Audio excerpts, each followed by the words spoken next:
10:50. దానికి కరెక్ట్ 30 నిమిషాలు యాడ్ చేసి ఎంత అయింది? 11:20. మీ దగ్గర ఉన్న టైం చూసుకోండి, కరెక్ట్ గా 11:20కి అయిపోతుంది. అందులో అసలు అనుమానమే లేదు. 11:20 గంటలకి నేను ఆపకపోతే మీరు వేసి వెళ్ళిపోవచ్చు. మీ టైం అయిపోతే మీరు వెళ్ళిపోవచ్చు కూడా, అంత కష్టం. చూడండి, మనకు మంచి భోజనం సిద్ధంగా ఉంది. చాలా ఆనందంగా ఉన్నాం మనం అందరం కూడా. చాలా ప్రేమతో కలిసిమెలిసి ఆనందంగా మనం భోజనం తింటాం. అయితే ఆ భోజనానికి ముందు ఆత్మ సంబంధమైన భోజనం ఇది కూడా తిని మనం వెళ్ళిపోదాం. జనరల్గా టైం చాలా ఎక్కువైంది మనకి.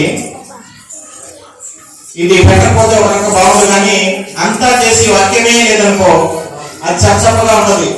కాబట్టి కొద్దిసేపైనా సరే మనం దేవుని మాటలు ధ్యానం చేసి వెళ్ళిపోదామని అన్న మళ్ళీ పిలిపించడం జరిగింది. నేను చెప్పే మాట కూడా ఆ 30 నిమిషాల మాటలే కౌంట్ అయిపోతుంది, టైం కౌంట్ అయిపోతా ఉంది. కాబట్టి కొద్దిసేపు మనం దేవుని మాటని విని హృదయంలో దాచిపెట్టుకొని ఇంటికి వెళ్ళిపోదాం. ముందుగా ఈరోజు రక్షణ పొందుకొని బాప్తిసం తీసుకున్నటువంటి సహోదరులు సోదరులు అందరికీ మన ప్రభువు రక్షకుడు యేసయ్య అతి పరిశుద్ధ నామములో నా ప్రత్యేకమైన హృదయపూర్వక వందనాలు వాళ్ళందరికీ పేరు పేరుని తెలియజేస్తాను. అలాగే వేదిక మీద ఉన్న ఇద్దరు దైవజనులు కూడా నా హృదయపూర్వక వందనాలు తెలియజేస్తా ఉన్నాను. మీ అందరికీ కూడా ప్రభు యేసు నామములో నా హృదయపూర్వక వందనాలు తెలియజేస్తా ఉన్నాను. సుమారు ఒక 5 నిమిషాలు అయిపోయింది. చాలా జాగ్రత్తగా మన దేవుని మాట్లాడతాం. ఈరోజు వాళ్ళు బాప్తిసం తీసుకొని దేవుని కుటుంబంలో వ్యక్తులుగా చేర్చబడ్డారు. వాళ్ళు దేవుని కుటుంబంలో అంతకు ఇప్పుడు దాకా వాళ్ళు దేవుని కుటుంబానికి వెలుపలు ఉన్నారు. ఇప్పుడు దేవుని కుటుంబంలో వచ్చారు, దేవుని కుటుంబంలో పుట్టారు. ఇంకా ఏం చెప్పొచ్చు? దేవుని కుటుంబంలో పుట్టారు. ఇంకా ఏం చెప్పొచ్చు అంటే దేవుడు ఈ అంత్యకాలంలో భూమి మీద ఒక మందిరాన్ని కడుతున్నాడు. దేవుడు అది ఆత్మ సంబంధమైన మందిరం, మనుషుల కంటికి కనిపించే మందిరం కాదు. ఇటుకలతో రాళ్లతో కట్టే మందిరం కాదు. సజీవమైన రాళ్లతో దేవుడు ఈ కాలంలో భూమి మీద ఒక మందిరాన్ని కడుతున్నాడు. ఆ మందిరంలో కొన్ని రాళ్ళు వచ్చి ఈ రోజు చేరే. దేవుడు కడుతున్న సజీవమైన మందిరంలో కొన్ని సజీవమైన రాళ్ళు వచ్చి ఒక 10 ఇటుకలు వచ్చి దేవుడు కడుతున్న మందిరంలో చేర్చబడ్డాయి.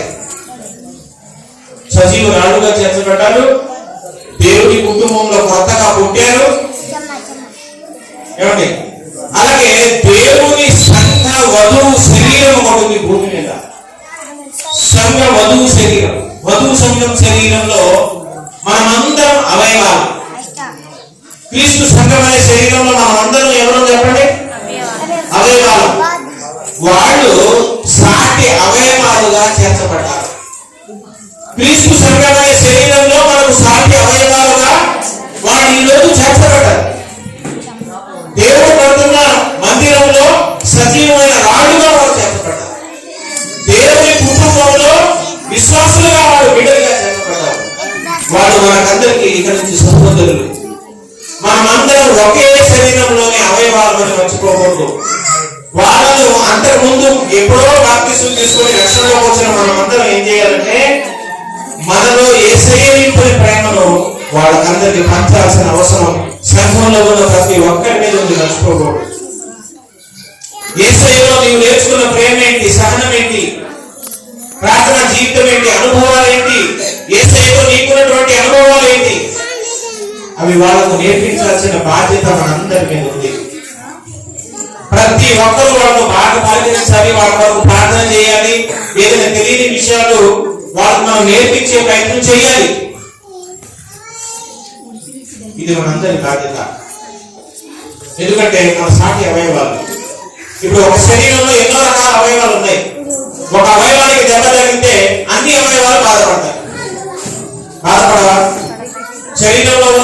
అవయవానికి దెబ్బ తగిలితే అన్ని అవయవాలు బాధపడతాయి.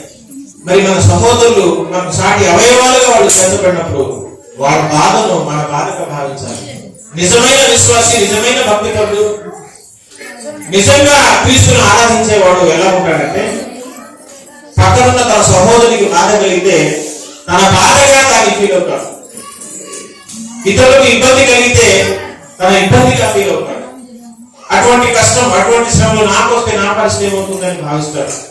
కాబట్టి కొత్తగా చేర్చబడిన విశ్వాసులను మనం ప్రేమించాల్సిన అవసరం సంఘంలో ఉన్న ప్రతి బిడ్డ మీద మర్చిపోకూడదు.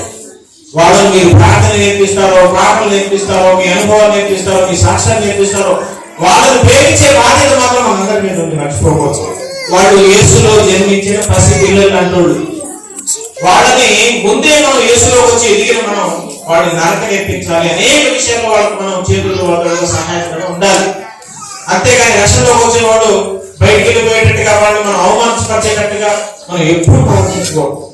ఈ విషయాన్ని పరిశుద్ధాత్మ దేవుడు నాకు చెప్పమని ప్రేరేపించాడు, నేను చెప్పాను. ఇకపోతే మనం నూతన సంవత్సర అంశంలోకి వెళ్దాం.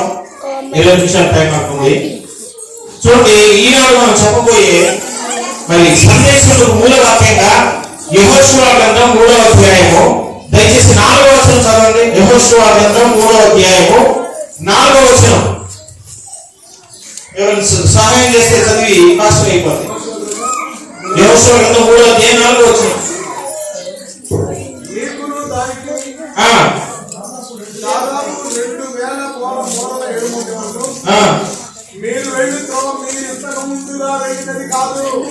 దీన్ని అండర్లైన్ చేయండి.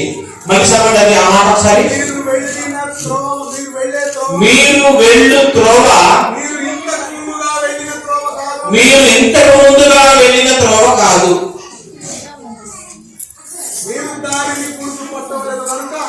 చాలండి. ఇశ్రాయేలు జాతితో దేవుడు చెప్తున్న మాట అరణ్యంలో. ఇక్కడ సందర్భం ఏంటంటే ఇశ్రాయేలు జాతి ఐగుప్తు దేశం నుంచి కనాను దేశానికి అరణ్య మార్గంలో ఎర్ర సముద్ర మార్గం గుండా ప్రయాణం చేస్తున్న రోజుల్లో ఒకానొక రోజు దేవుడు ఇశ్రాయేలుతో చెప్పిన మాట, ఇక ముందు మీరు వెళ్ళబోయేది అంతకు ముందు వెళ్ళిన మార్గం కాదు, దాన్ని మీరు గుర్తుపట్టాలి అన్నాడు. మీరు ఇక ముందు వెళ్ళే మార్గం అంతకు ముందు వెళ్ళిన మార్గం కాదు, అంటే నూతనమైన మార్గంలో పాటు వెళ్ళబోతున్నారు. అంతకు ముందు నడిచిన మార్గం అది కాదంట. అసలు ఎందుకు దేవుడు ఈ మాట చెప్తున్నాడు? ఇప్పుడు ఏదైనా కొత్త ఊరు వెళ్ళేటప్పుడు మనం వెళ్ళే రూట్, ప్రతి రూట్ కొత్తదే కదా. ఎప్పుడు ఏదైనా ఒక ఊరికి వెళ్తున్నప్పుడు మనం వేసే ప్రతి అడుగు కూడా కొత్తదా కాదా? కొత్తదే. మరి ఈ కాంబినేషన్ అందరికి తెలిసిన విషయం. మరి దేవుడు ఎందుకు ఈ మాట చెప్తున్నాడు? మీరు ఇక ముందు వెళ్ళబోయేది అంతకు ముందు వెళ్ళిన మార్గం కాదు, జాగ్రత్త ఎందుకు అంటున్నాడు అని అంటే దీని వెనుక చాలా స్టోరీ ఉంది. చిన్న కథ ఉంది, పెట్ట కథ. అది చెప్పమని దేవుడు చెప్పాడు కాబట్టి నేను ఇచ్చున్నాను. దేవుడు ఏమంటున్నాడంటే ఇక ముందు వెళ్ళబోయేది అంతకు ముందు వెళ్ళిన మార్గం కాదు అంటున్నాడు. ఎందుకు అలా అన్నాడు దేవుడు అని అంటే, ఇశ్రాయేలీయులు ఐగుప్తు నుంచి బయలుదేరి సీనాయి పర్వతం దగ్గరికి రావడానికి ఎన్ని రోజులు పట్టింది అంటే, అసలు ఐగుప్తు నుంచి బయలుదేరి కనాను వెళ్ళడానికి ఎన్ని సంవత్సరాలు పట్టింది? 40 సంవత్సరాలు పట్టింది. మీరు బాగా వినాలి, చూపించేస్తాను. ఐగుప్తు నుంచి బయలుదేరి కనానుకు వెళ్ళటానికి 40 సంవత్సరాల కాలం అయితే, ఐగుప్తు నుంచి బయలుదేరి సీనాయి పర్వతం దగ్గర ధర్మశాస్త్రం ఇచ్చేంత వరకు వాడు రావడానికి ఎన్ని రోజులు పట్టిందో తెలుసా? వింటే ఆశ్చర్యపోతారు. ఎన్ని రోజులు పట్టిందంటే 2.5 నెలలే పట్టింది. ఐగుప్తు నుంచి హోరేబు పర్వతం, సీనాయి పర్వతం రావడానికి 2.5 నెలలే. అక్కడ నుంచి పారాను అరణ్యం, అక్కడ నుంచి యోర్దాను దాటితే నెక్స్ట్ కనానే. ఇంకా కొంచెం దూరం ఉంది. 2.5 నెలలే సీనాయి పర్వతం దాకా పడితే ఇంకా మిగతా 40 సంవత్సరాల్లో ఎంత ఉంది? ఇంకా 39 సంవత్సరాల 9 నెలలున్నర, 9.5 నెలలు, 39 సంవత్సరాల 9.5 నెలలు ఉంది. ఎంత టైం చూడండి. ఈ టైంలో వాళ్ళు ఏం చేశారు తెలుసండి? అక్కడక్కడే తిరుగుతూ ఉన్నారు. అదే ప్లేస్. వీళ్ళు అనుకుంటున్నారు మేము ప్రయాణం సాగి వెళ్ళిపోతాం అనుకుంటున్నారు. కానీ ఇది తిరిగేదంతా అదే అరణ్యం, అవే చెట్లు, అదే కొండలు, అదే సీనాయి పర్వతం, అదే హోరేబు కోట తిరుగుతూ ఉన్నారు. కానీ గమ్యం మాత్రం అక్కడే, అక్కడ తిరుగుతాం. ప్రయాణం అంతా అక్కడికే ముడిపడిపోయింది. అంటే దాదాపు 39 సంవత్సరాలు అక్కడే తిరిగింది. ఇటు 2.5 నెలలు పట్టింది. ఇంకో నెల అయితే వెళ్ళిపోతారు. నెలలో వెళ్ళాల్సిన ప్రయాణం వీళ్ళందరూ అక్కడే తిరుగుతూ ఉన్నారు. అంత పాత స్థలమే, కొత్త స్థలం ఏమీ లేదు. ఎందుకు అలా తిరుగుతున్నారు?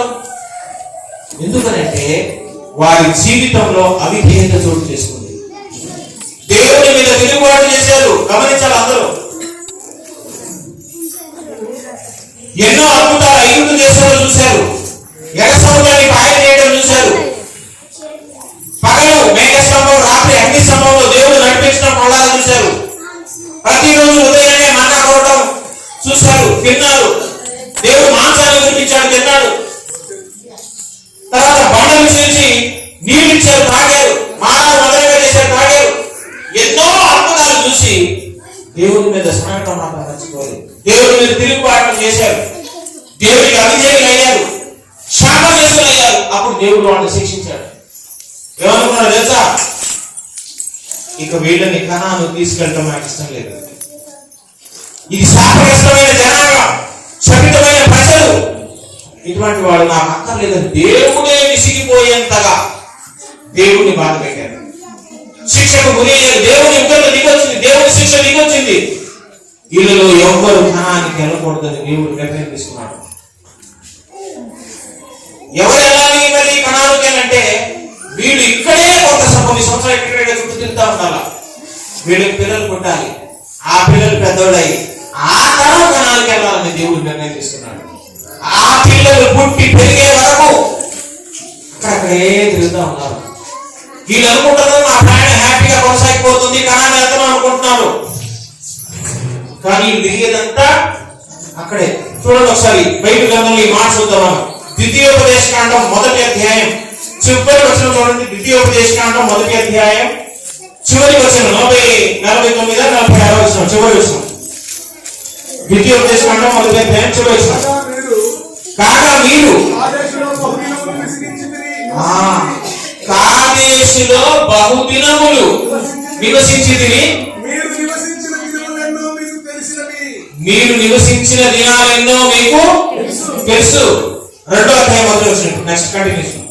మరియు యెహోవా నాతో చెప్పినట్లు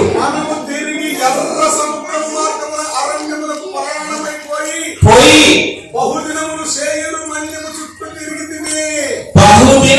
సేయరు మన్యము చుట్టూ అదొక స్థలం పేరు, సేయరు మన్యం. బహుదినాలు వీళ్ళు సేయరు మన చుట్టే తిరుగుతూ ఉన్నారు. ఎందుకు ఎక్కడికే తిప్పుతున్నాడు దేవుడికి అని అంటే వీళ్ళు శపించబడిన ప్రజలు, అవిధేయులు అయ్యారు. వీళ్ళని కణాలు తీసుకెళ్ళడం దేవుడికి ఇష్టం లేదు. వీళ్ళు అరణ్యంలో చంపేయాలని దేవుడు నిర్ణయం తీసుకున్నాడు. వీళ్ళు పుట్టబోయే పిల్లల్ని కణాలు చేస్తారని దేవుడు నిర్ణయం తీసుకున్నాడు. అందుకే అక్కడక్కడే తిరుగుతూ ఉన్నారు. ఒక్కసారి నిర్గమాకాండం 19వ అధ్యాయం 1వ వచనం గమనిస్తే, నిర్గమాకాండం 19వ అధ్యాయము 1వ వచనం గమనిస్తే, ఇదిగో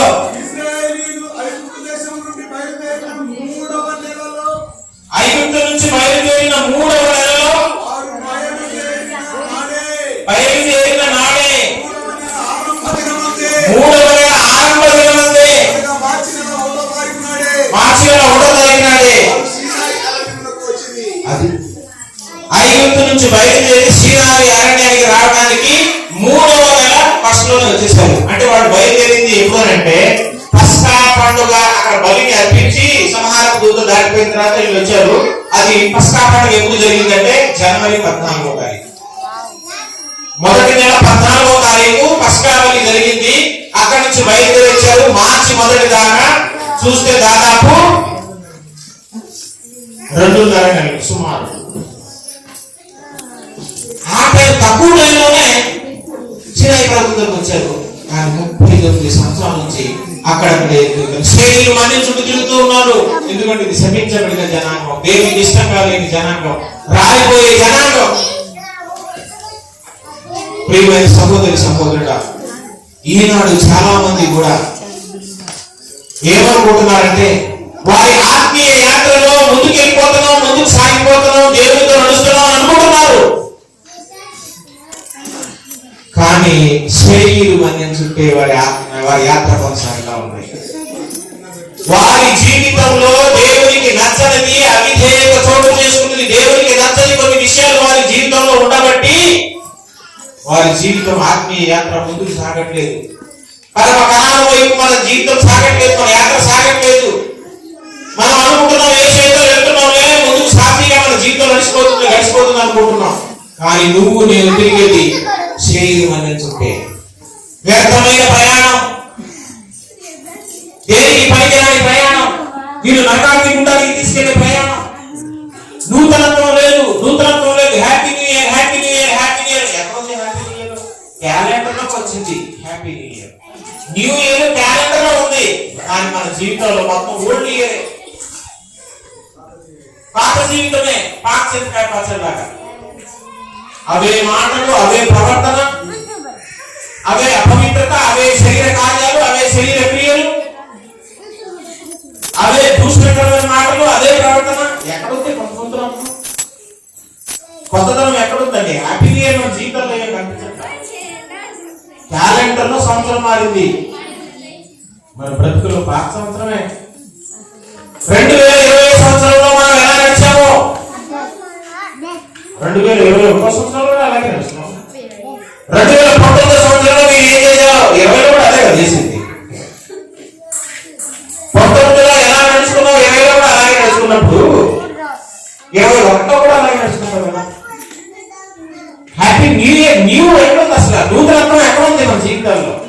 మన మాట మాటల, తీరు మాటల, నడక మాటల, ప్రవర్తన మాటల, శరీర క్రియలు మాట, ప్రార్థన జీవితం లేదు. అన్ని అపజేయాలే.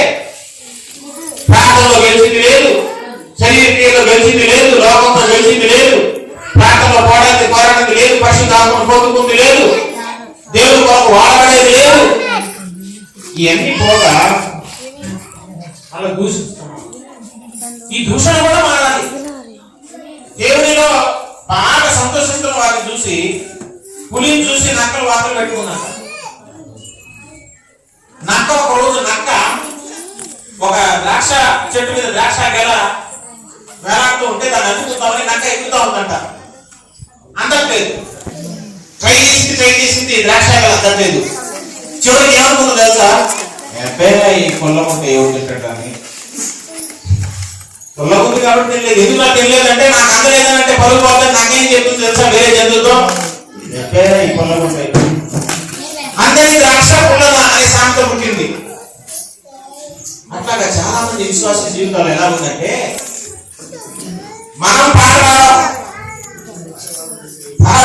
చూసి అదేంటి అదేం డాన్స్ అండి అసలు డాన్స్ చేయడం ఏంటి, బైబిల్లో యాడుంది?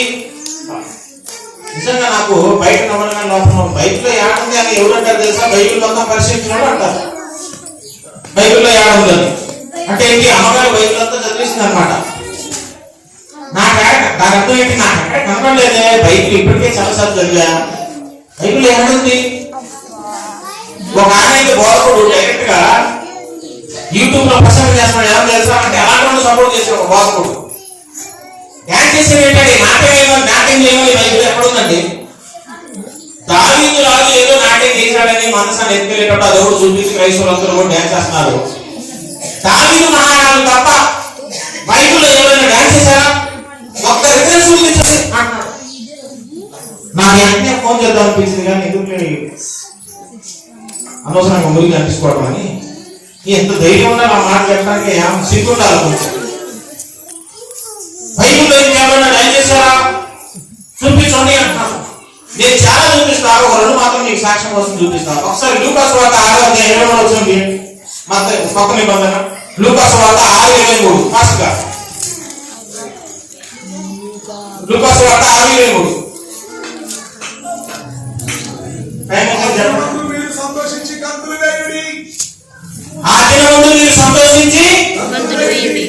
వేయడం అంటే ఏంటో ఒకసారి గంతులు వేయడం అంటే ఏంటో ఒకసారి చెప్పండి. గంతులు వేయడం అంటే ఏంటి? నా నామాన్ని ఎవరు మిమ్మల్ని నిందించి హింసించి దూషిస్తే అబద్ధంగా చెడ్డ మాటలు పలికితే మీరు ఏం చేయాలన్నారు? మీరు గంతులు వేయండి అంటే ఎవరు వేయాలి గంతులు? పాస్టర్లా, విశ్వాసులా, ఎవరు వేయాలి గంతులు? ప్రతి ఒక్క అవమానం పోతే నా పేరట మిమ్మల్ని దూషిస్తే అది ఎవరైనా కానీ ప్రతి ఒక్కరు ఏం చేయాలంట? సంతోషించి ఆనందించి గంతులు వేయమనుంది. గంతులు వేయలేకపోవడం నీ రోగం, దానికి నువ్వు బాధపడాలి. అంతేగాని గంతులు వేసేవాడు చూస్తూ దేవునిలో సిగ్గుపడడానికి అవకాశమే లేదంటే అసలు సిగ్గుపడవు. ఎందుకు సిగ్గుపడాలి? ఆనందించకపోవడం రోగం. అప్పుడు ఇంకోసారి చూద్దాం అనుకోండి. నిర్గమాకాండం 15:20 నిర్గమాకాండం 15:20 చూడండి. నిర్గమ 15:20 అహరోను సహోదరియు మిర్యాము. ఎవరంటామా? మామూలు వ్యక్తి కాదు. ప్రవక్త మిర్యామును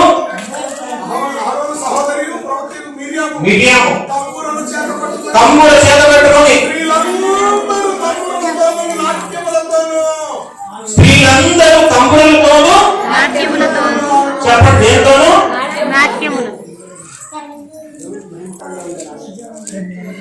నాట్యములతోనూ తంబులతోనూ వాయించుకుంటా సంతోషిస్తుంటే అంటే నేను ఎందుకు చెప్తున్నానంటే ఇదంతా మనలో మారాలి. నూతనత్వం అంటే ఇదే. ఇలాంటి చిన్న చిన్నవే అనుకుంటాం, కానీ పులిసిన పిండి కొంచెమైనా ముద్దంతా పాడు చేస్తుంది.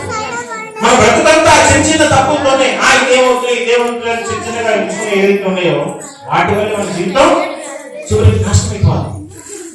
పెద్ద పెద్ద తప్పులు చేయడానికి కూడా మనం వెనకాలం అలవాటు పడిపోతాం. టైం ఎంత చెప్పండి? ఇంకా 6 నిమిషాలు ఉంది. కాబట్టి శరీరం మంది చుట్టూ ఇశ్రాయేలీయులు స్వచ్ఛమైన వాడు ఎలాగైతే తిరుగుతున్నారో వాళ్ళకు దేవుడు ఏం చెప్పాడంటే మనం స్టార్టింగ్ లో చదువుకునేది యెహోషువ గ్రంథం 3:4 మీరు ఇక ముందు వెళ్ళబోయేది అంత ముందు వెళ్ళిన మార్గం కాదు అంటున్నాడు. వీళ్ళు ఎవరంటే వీళ్ళ తరం అన్నమాట, వీళ్ళ పిల్లలు, ఇశ్రాయేలీయుల యొక్క పిల్లలు. వాళ్ళకు అంటున్నాడు, రే ఇంతకాలం మీ తల్లులతో కలిసి ఇక్కడికే తిరిగారు, మీరు ఇదే శరీరం అనే చుట్టూ తిరిగి కార్యాపన చేశారు. ఇప్పుడు రెడీగా ఉండండి, ఇక ముందు వెళ్ళిపోయే మార్గం అంత ముందు వెళ్ళింది కాదు, కొత్త మార్గంలో మేము తీసుకొని వెళ్ళిపోతున్నాం. మనలో కొత్త మార్గం, మన జీవితాల్లో కొత్త అడుగు పడాలంటే మనలో సున్నితంగా దేవునికి నచ్చనిగా ఏదైతే ఉందో రాలిపోవాలి, కాల్చి వేయబడాలి. ఆనాడు వాళ్ళ జాతి, వాళ్ళ పిల్లల జాతి బయలుదేరాలి, నూతన మార్గంలో నడవాలంటే వాళ్ళ తల్లిదండ్రుల జాతి మొత్తం రాలిపోయింది. ఇశ్రాయేలు మొత్తం చచ్చిపోయారు అక్కడ, వాళ్ళు రాలిపోయారు కాబట్టి వాళ్ళ పిల్లలు నూతన మార్గంలో వెళ్ళారు. ఇది దేని తెలియజేస్తుందంటే ఒక విశ్వాస యొక్క ఆధ్యాత్మిక జీవితాన్ని తెలియజేస్తూ ఉంది. నీ జీవితంలో నూతనత్వంలోకి వెళ్ళాలంటే, నూతన అనుభవంలోకి అడుగేయాలంటే నీకు ఆటంకంగా ఉన్నది, దేవునికి ఇష్టం లేనిది, అవిధేయతతో నీలో ఏదైతే ఉందో అది నువ్వు గుర్తుపట్టాలి. దాన్ని నీలో నుంచి కాల్ చేసుకోవాలి, నువ్వు దాన్ని విడిచిపెట్టేయాలి. అప్పుడు మాత్రమే నీ జీవితంలో నూతన అనుభవంలో నువ్వు అడుగుపెట్టాలి. నీలో సహితమైనది ఉన్నంత వరకు, దేవునికి నచ్చనిది ఉన్నంత వరకు, నీలో అవిధేయత ఉన్నంత వరకు నీ ప్రయాణం శరీరం అనే చుట్టూ ఎదుగుతుంది, కానీ కణాల మార్గంలో నువ్వు ఒక్క అడుగు కూడా ముందుకు వేయలేవు. ఇదే జీవితం కొనసాగితే నువ్వు రాలిపోయే ప్రమాదం తీసుమా, జాగ్రత్త చూసుకోవాలి, బ్రతుకు మార్చుకోవాలి. ఆనాడు యెరూషలేము పండగకి యోసేపు మరియమ్మ యేసయ్యని తీసుకొని వెళ్ళారు. పండగ అయిపోయిన తర్వాత తిరిగి వస్తున్నప్పుడు యేసయ్య కూడా మధ్యలో మిస్ అయిపోయాడు. వీళ్ళు అనుకున్న వాళ్ళు 3 రోజులు వెళ్ళిపోయారు. ఇలా 3 రోజుల తర్వాత చూస్తే యేసయ్య పక్కన ఈయనేమనుకున్నారు తెలుసా? యేసయ్య మాత్రమే ఉన్నారనుకో 3 రోజులు ప్రయాణం సాగిపోయిందండి. మరి యేసయ్య ఉంది. ఈనాడు కూడా చాలా మంది నాతో యేసయ్య ఉన్నాడు అనుకుంటున్నారు. జాగ్రత్త చెక్ చేసుకో. ఎన్ని దినాలు గడిచిపోయిందో ముందుకు వెళ్ళిపోయావు యేసయ్య లేకుండా. యేసయ్య నీతో ఉన్నాడని అనుకుంటున్నావేమో, అసలు లేదేమో. చేయని మన చుట్టూ వెళ్ళగలుగుతున్నావేమో. నువ్వు నూతన మార్గంలోకి నూతనత్వంలోకి ఒక అడుగు ముందుకు వెళ్ళాలంటే నీలో దేవునికి నచ్చనిది ఏది ఉందో దాన్ని తీసేసుకో. దేవునికి సంపూర్ణంగా విధేయత చూపించడం నేర్చుకోవాలి. మనలో సహితమైన దాన్ని కాల్చేసుకోవాలి. అప్పుడు ఈ నూతన మార్గంలో మనం వెళ్తాం. ఒకప్పుడు లోకంలో మనం అలాగే ఉన్నాం, మన బ్రతుకులు అలాగే ఉన్నాయి. పాపంతో ఇష్టానుసారంగా బ్రతుకున్న మన జీవితాల్లో ఒక రోజు యేసయ్య పిలుపు సువార్త మన చెవిలో పడింది. లెమ్ము రమ్ము అన్నాడు యేసయ్య. ఆ పాపము భూమి నుంచి లేచి, ఆ పాపము మురికి నుంచి గుడ్డ నుంచి కంట నుంచి మనం లేచి యేసయ్య దగ్గరికి వచ్చాం, మన రక్షణ కలిగింది. అదే యేసయ్య ఈనాడు రక్షణ పొందుతున్న మనల్ని మరలా పిలుస్తున్నాడు. చూద్దాం చివరిగా మాట పరమగీతముల గ్రంథం 2వ అధ్యాయం 11వ వచనం చదవండి. పరమగీతముల గ్రంథం 2వ అధ్యాయం 11వ వచనం. పరమగీతములు 2:13. పరమగీతములు 2:13. ద్రాక్ష చెట్లు పూత పట్టి సువాసన నిచ్చుచున్నవి. నా ప్రియులారా సుందరవతి లెమ్ము రమ్ము. దేవునికి మహిమ కలుగును. హల్లెలూయా. లెమ్ము అంటున్నారంటే మనం పడితే లేచి అక్కడి నుంచి కాదు, ఏం చేయాలి? రమ్ము, లెమ్ము, రమ్ము. ఒకప్పుడు ఇదే పిలుపు మా దగ్గరకు వచ్చింది. లోకంలో పడిపోయిన ఒకప్పుడు యేసయ్య ఏమన్నాడు? వేసాము, రమ్మన్నాడు, రక్షణలోకి వచ్చాము. ఈనాడు రక్షణలోకి వచ్చిన తర్వాత ఎన్నో ఆటంకాల వల్ల మళ్ళా పడిపోయాం. ఈ రోజు నిన్ను నన్ను యేసయ్య మళ్ళీ పిలుస్తున్నాడు, లెమ్ము, రమ్ము. రాత్రి కూడా బుద్ధి వచ్చిన కుమారుడు గురించి మనం నేర్చుకున్నాం కదా. అతని విషయంలో కూడా 15వ వచనంలో మనం ఇదే మాట చదివాం. అతడు లేచి తన తండ్రి యొద్దకు వెళ్ళాలనుకున్నాడట. ఆ మాట గురించి వెళ్తే అక్కడ కూడా ఉంటుంది. అతడు లేచి చెప్పండి, లేచి తండ్రి ఇంటికి వెళ్ళాలనుకున్నాడు. తండ్రి ఇంటికి వెళ్ళాలంటే ముందేం చేయాలి? లేవాలి. నీకున్నటువంటి అస్థగితమైన, అవిధేయమైన, అపవిత్రమైన స్థలం నుంచి, పరిస్థితి నుంచి నిన్ను లెమ్మని యేసయ్య పిలుస్తున్నాడు. ఈరోజు లేచి రమ్మంటున్నాడు ఆయన. నీలో సహితమైన దాన్ని కాల్ చేసుకో, విడిచిపెట్టుకొని యేసయ్య వైపు పరిగెడితే విశ్వాసంలో వర్తలు దాన్ని కొనసాగించేవాడని యేసయ్యకు చూసి నీకు అడుగులేస్తే నీ జీవితంలో ఒక నూతన అడుగు ఈ రోజు పడబోతుంది. మన జీవితంలో ఒక నూతన అడుగు పడబోతుంది. కనాను వైపు మన ప్రయాణం కొనసాగాలంటే శైలి మందిరం చుట్టూ ఇక తిరిగిన కాలం చాలు. చెప్పిన దాన్ని వదిలేసుకో. నువ్వు ఇక మీదట వెళ్ళబోయేది నూతన మార్గం, అంతకుముందు ఎత్తున్న మార్గం కాదు. కాబట్టి అటువంటి మార్గంలో, నూతన మార్గంలో ఈ నూతన సంవత్సరంలో మనం అందరం వెళ్ళాలని మరి నేను కోరుకుంటూ ఈ మాటలు ముగిస్తున్నాం. దేవుడి మాటలు దీవించి ఆశీర్వదించాలి. ఆమేన్.